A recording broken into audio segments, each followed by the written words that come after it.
Paano kung sasabihin ko sa inyo na ngayon, habang pinapanood ninyo ang video na ito, may sinaunang bisita mula sa labas ng ating solar system na maaaring naglabas ng dose-dose ng posibleng daan-daang misteryosong micro-objects habang dumaraan sa ating cosmic neighborhood?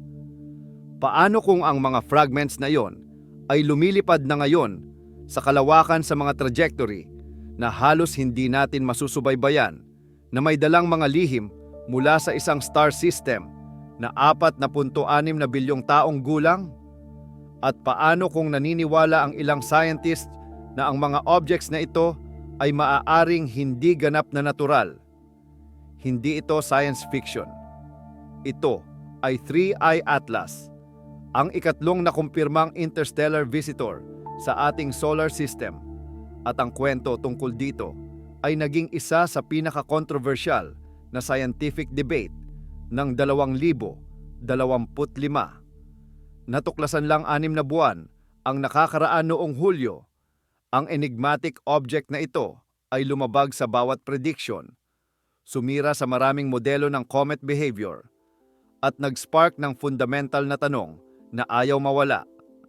Nakakasaksi ba tayo ng natural fragmentasyon ng isang sinaunang comet? O may iba pang nangyayari? Manatili sa akin sa buong video dahil ang data na ating susuriin ay hahamon sa lahat ng inyong iniisip na alam tungkol sa posible sa interstellar space. Ang discovery at ang nagiging kakaiba ng 3I Atlas. Noong Hulyo 1, 2025, ang Atlas Survey Telescope sa Chile ay nakadetekta ng isang object na magsusulat muli ng ating pag-unawa sa interstellar visitors. Sa loob ng ilang araw, kinumpirma ng mga astronomer ang nagpagawing extraordinary sa object na ito. Ang 3I Atlas ay naglalakbay sa isang hyperbolic trajectory na may orbital eccentricity na 6.13, ang pinakamataas na naitala para sa anumang interstellar object. Lumampas pa sa eccentricity ni Oumuamua na 1.2 at sa dalawang I/Borisov na 3.4. Ngunit bahagi lamang ng kwento ang mga numero. Ang mga pre-discovery images mula sa NASA's Transiting Exoplanet Survey Satellite ay naghayag na ang 3I Atlas ay nagpapakita na ng cometary activity noong Mayo 7, 2025 nang nasa humigit kumulang 6 na punto. 4 astronomical units pa ito mula sa Sun, mas maaga pa kaysa sa typical na mga comet na nagiging aktibo.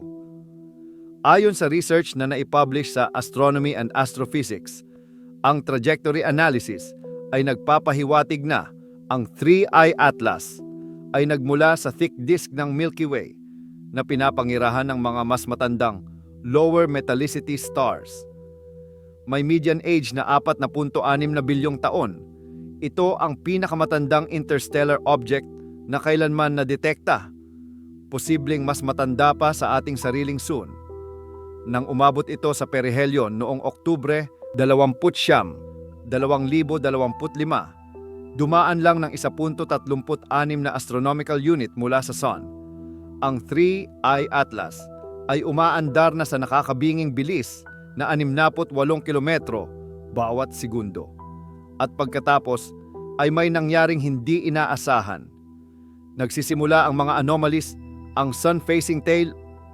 Nang una naming makuha ng NASA's Hubble Space Telescope ang mga larawan ng 3I Atlas noong Hulyo 21, 2025, napansin ng mga astronomer ang isang bagay na hindi dapat umiiral ayon sa standard cometary physics. Isang distinct protrusion na umabot mula sa nucleus direkta patungo sa Sun, hindi palayo dito.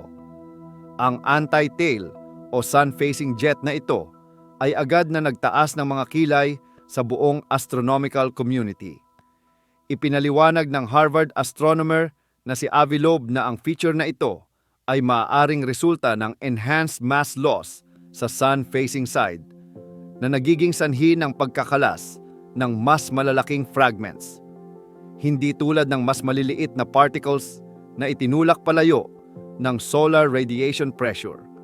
Ang mas mabibigat na fragments na ito ay gumagalaw ng mas mabagal at nag-accumulate sa isang configuration na lumalaban sa conventional comet behavior. Ang mga obserbasyon na kinuha mahigit isang buwan pagkatapos ng perihelion, kabilang ang isang Disyembre 3 na larawan mula sa Terasak Taluang Telescope sa Thailand, ay malinaw pa ring nagpakita ng prominent anti-tail na ito. Sa libu-libong larawan na nakuha simula ng mga obserbasyon ng Hubble noong Hulyo, kinumpirma ng mga researchers na hindi ito perspective effect o optical illusion. Ito ay isang tunay na physical jet na nagpapakita ng behavior na hindi kagaya ng anumang comet na naobserbahan na dati sa ating solar system. Ang anti-tail ay nanatili kahit lumabas ang comet mula sa likod ng Sun noong huling bahagi ng 2025, sinamahan ng dalawang karagdagang nakakagulat na developments.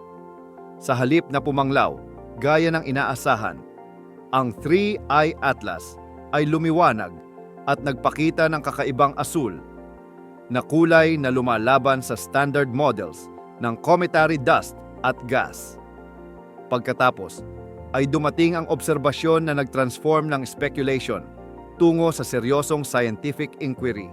Noong Nobyembre 20, 2025, ang mga astrophotographer na sina M. Yeager, G. Reman at E. Prosperi ay nakakuha ng stacked image na nagpapakita ng dalawang makitid na jets na umabot sa magkasalungat na direksyon mula sa 3I Atlas.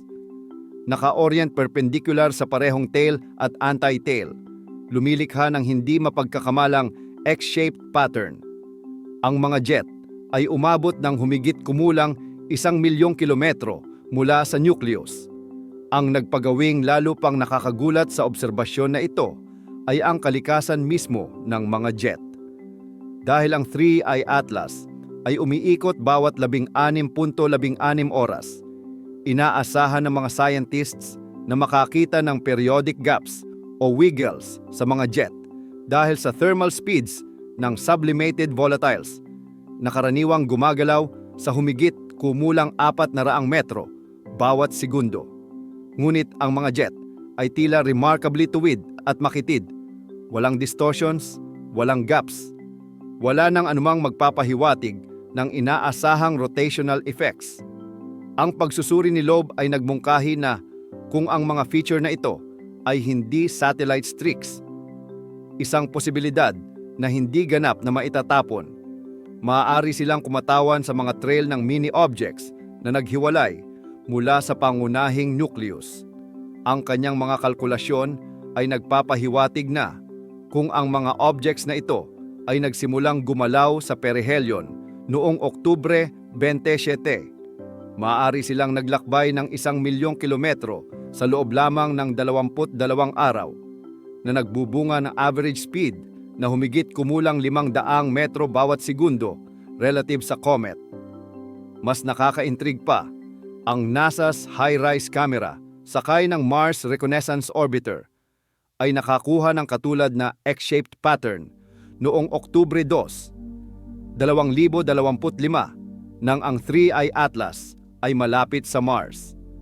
Ang mas naunang larawan na yon ay nagpakita ng mga jet na umabot lamang ng ilang libong kilometro na nagmumungkahi na ang behavior na ito ay nangyayari na simula sa mga unang yugto ng solar encounter ng comet. Narito kung saan ang kwento ay kumukuha ng mas kakaibang turn. Kapag ang mga comet ay dumaan ng malapit sa Sun, ang matinding solar heating sa kaso ng 3I Atlas, humigit kumulang 770 watts bawat square meter sa perihelion, karaniwang nagiging sanhi ng dramatic changes. Ang comet ay dapat mag-shed ng malaking halaga ng ice at dust, lumilikha ng debris clouds na kumakalat sa kahabaan ng orbital path nito. Naobserbahan na natin ito ng libu-libong beses sa solar system comets. Ngunit ang 3I Atlas ay hindi sumunod sa script. Pagkatapos lumabas mula sa likod ng Sun, namangha ang mga astronomer na walang makabuluhang debris field, walang major fragments, at walang malinaw na ebidensya ng catastrophic breakup na dapat naganap dahil sa thermal stress na naranasan nito. Ang mga ulat ay naglalarawan sa pattern na ito bilang highly uncommon para sa anumang comet at lalo pang kakaiba para sa isang interstellar visitor na walang nakaraang exposure sa solar heating.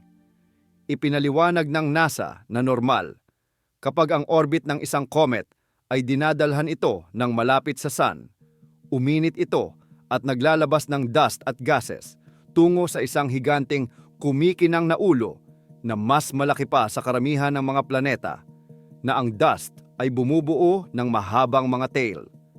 Nabanggit ng ahensya na ang solar energy ay nag-aalis ng surface ice at ang debris ay madalas kumakalat sa kahabaan ng path ng comet pagkatapos ng malakas na pag-init. Ang fragmentation sa ilalim ng matinding init ay inaasahan na ang dust clouds ay lumulutang sa likuran, ngunit ang 3I Atlas ay nanatiling karamihan intact.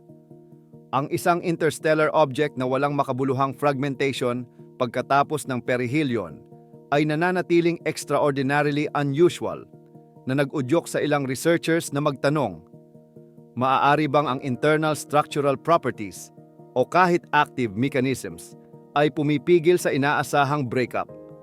Ang scientific community ngayon ay nakakatagpo ng sarili na nag-navigate sa dalawang fundamentally different interpretations ng parehong observational data. Ang natural na paliwanag. Karamihan sa mainstream astronomers ay pabor sa natural explanations para sa behavior ng 3I Atlas. Ang spectroscopic observations ng James Webb Space Telescope ay naghayag na ang comet ay unusually rich sa carbon dioxide na naglalaman ng maliliit na halaga ng water ice, water vapor, carbon monoxide, at carbonyl sulfide. Ang polarimetric observations mula sa Very Large Telescope, Nordic Optical Telescope, at Roentgen Observatory ay nagpakita na ang koma ng comet ay nagpapakita ng unusually high negative polarization sa maliliit na phase angles, katulad ng nakikita sa trans-Neptunian objects. Ayon sa view na ito, ang 3I Atlas ay kumakatawan sa isang chemically unusual comet fragment, marahil isang shard ng isang disrupted exoplanetary body na nagtuturo sa atin tungkol sa diversity ng interstellar ices.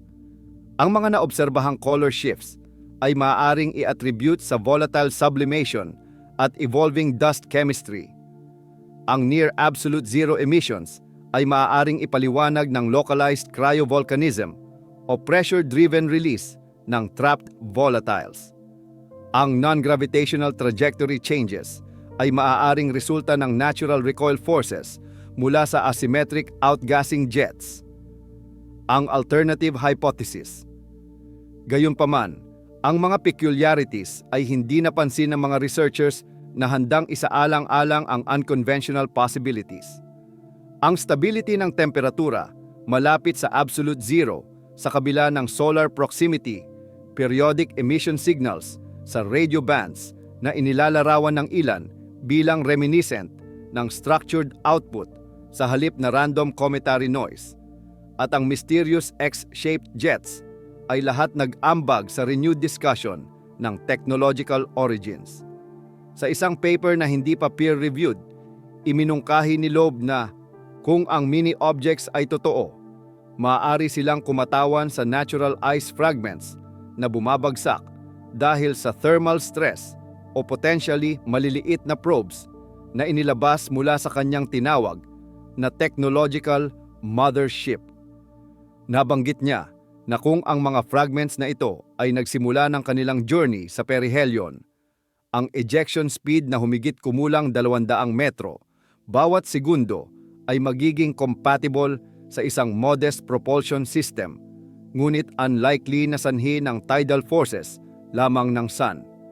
Nag-assign si Loeb sa 3I Atlas ng rank na 4 sa kanyang iminungkahing scale para sa interstellar objects, kung saan ang 0 ay kumakatawan sa definitely natural at ang 10 ay definitely technological. Ang ranking na ito ay batay sa 8 anomalous properties, kabilang ang trajectory alignment sa loob ng 5 degrees ng ecliptic plane, probability 0.2%. Ang persistent sunward jet na naobserbahan sa panahon ng Hulyo at Agosto. Isang nucleus na humigit kumulang 1,000,000 beses mas massive kaysa kay Oumuamua, habang gumagalaw ng mas mabilis kaysa sa 2 nakaraang interstellar visitors. Noong huling bahagi ng Nobyembre 2025, nag-hold ang NASA ng televised press conference partikular para tugunan ang mounting speculation tungkol sa 3I Atlas. Ang opisyal na posisyon ng ahensya, ang object ay isang comet mula sa labas ng ating solar system na nagpapakita ng kakaiba, ngunit sa huli, natural cometary behavior. Ang mga assets ng NASA na nakadeploy para obserbahan ang 3I Atlas ay kinabibilangan ng unprecedented array ng mga instrumento: Hubble Space Telescope, James Webb Space Telescope, TESS, SWIFT, SPHEREX, ang Perseverance Mars Rover, Mars Reconnaissance Orbiter, MAVEN, Europa Clipper, Lucy, Psyche, Parker Solar Probe, Punch, at ESA/NASA SOHO mission. Ang patuloy na mga obserbasyon ng Hubble ay nagpahintulot sa mga astronomer na tantiyahin ang nucleus diameter sa pagitan ng 440 metros at 5.6 na kilometro. Isang malawak na range na sumasalamin sa kahirapan ng direktang obserbasyon. Ang koma ng comet na sumasaklaw ng hanggang 26,400 sa pamamagitan ng 24,700 kilometro sa diameter, humigit kumulang 2 beses ang diameter ng Earth, ay naglalaman ng tinantyaang 6 na kilo ng maliliit na dust particles at 60 kilo ng malalaking dust particles na ine-eject bawat segundo. Ang comet ay gumawa ng pinakamalapit na approach sa Earth noong Disyembre 11, 2025. Dumaan ng humigit kumulang 1.8 astronomical units ang layo, roughly 270 milyong kilometro. Ang distansyang ito ay sapat na malayo upang kumpirmahin ng NASA na ang object ay walang panganib sa ating planeta. Paano naman ang mga fragments near Earth? Ngayon, ay tutugunan natin ang kritikal na tanong sa title ng video na ito. Mayroon bang mga hindi kilalang fragments malapit sa Earth? Ayon sa mga kalkulasyon ni Loeb, ang sagot ay lubhang nakadepende sa kahulugan natin ng malapit. Nabanggit niya na ang vapor fragments at ultrafine dust na mas maliit sa 1 micrometer ay itutulak palayo ng solar radiation pressure at hindi kailanman makakarating sa orbit ng Earth. Ang solid pieces na lumalampas sa 1 millimeter ay hypothetically maaaring makatiis ng solar wind at light pressure ng mas matagal, ngunit matutunaw sa ating atmosphere sa panahon ng entry kung mananatili silang mas maliit sa 1 metro. Ang sukat para sa mas malalaking objects na mahigit 1 metro ang lapad na posibleng makarating sa surface ng Earth. Sinabi ni Loeb na ang mga body na iyon ay incredibly scarce. Ang stopping distance para sa karamihan ng ejected material ay substantially mas maliit kaysa sa 55 milyong kilometro na tumutukoy sa minimum distance sa pagitan ng 3I Atlas at orbital path ng Earth. Gayunpaman, ang kanyang mga findings ay may kasamang mahalagang caveat. Ito, siyempre, ay sa ilalim ng assumption na ang mga released objects ay hindi makakapag-maneuver sa pamamagitan ng technological propulsion. Ang solong pangungusap na iyon ay sumasaklaw sa central tension sa buong debate na ito. Kung ang mga micro-objects ay natural ice fragments, wala silang concern at hindi kailanman makakarating sa Earth. Ngunit kung mayroon silang anumang anyo ng autonomous trajectory control, isang proposisyon na tinatanggihan ng karamihan sa mga scientists bilang wildly speculative. Kung gayon, ang ating mga kalkulasyon tungkol sa kung saan sila maaaring maglakbay ay nagiging mas hindi sigurado. Ang mas malawak na mga implikasyon nito, maging natural comet man na may kakaibang properties o isang mas extraordinary na bagay, ang 3I Atlas. Ang discovery nito ay nag-transform na ng ating pag-unawa sa interstellar objects. Tinantiya ng mga astronomer na humigit kumulang 60 interstellar objects ang dumaraan sa loob ng orbit ni Jupiter sa anumang ibinigay na oras, na may potensyal na 8 karagdagang objects na gravitationally captured na at permanenteng umiikot na sa ating sun. Karamihan sa interstellar visitors ay maliit at madilim. Detectable lamang kung dumaan sila ng sapat na malapit sa Earth upang masubaybayan ng mga scientists ang kanilang mga galaw at i-reconstruct ang kanilang mga pinagmulan. Ang detection ng 3I Atlas ay nagpapakita na ang mga bagong observatories tulad ng Vera C. Rubin Observatory na aktual na nag-image ng comet sa panahon ng Science Validation Observations mula Hunyo 20, 1 hanggang Hulyo 3, 2025, bago ito natuklasan ng Atlas, ay dramatic na magpapataas ng ating kakayahang ma-spot ang mga cosmic visitors na ito. Ang bawat pagdaan ng interstellar object ay nagbibigay ng rare opportunity na pag-aralan ang mga materyales at dynamical histories na nag-uugnay sa ating solar system sa mas malawak na galaxy. Ang compositional data na nakolekta sa 3I Atlas, kabilang ang unusual carbon dioxide abundance, atomic nickel vapor, at cyanide gas emissions nito, ay nag-inform na ng mga modelo ng planetary system formation, stellar dynamics, at ang chemical diversity ng mga materyales sa iba't ibang rehiyon ng Milky Way.